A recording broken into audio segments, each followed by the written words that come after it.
మెంతి కూర ఆకుతో ఎప్పుడైనా చట్నీ ట్రై చేశారా?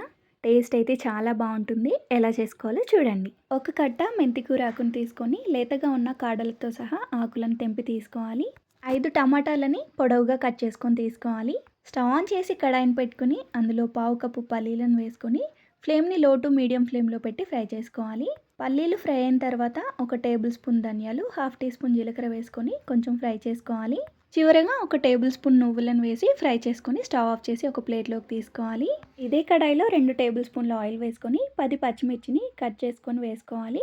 ఇవి ఫ్రై అయిన తర్వాత ఒక మిక్సీ జార్లోకి తీసుకోవాలి.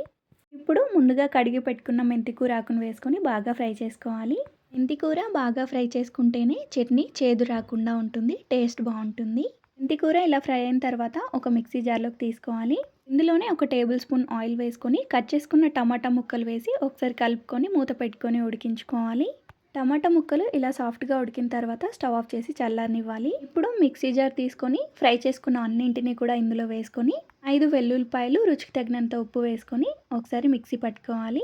ఇలా మిక్సీ పట్టుకున్న తర్వాత ఉడికించి పెట్టుకున్న టమాటా ముక్కలు కూడా ఇందులో వేసుకోవాలి. అలాగే కడాయిలో కొన్ని వాటర్ వేసుకొని ఇందులో పోసుకోవాలి. కొంచెం కొత్తిమీర వేసి ఒకసారి ఇలా మిక్సీ పట్టుకుంటే సరిపోతుంది.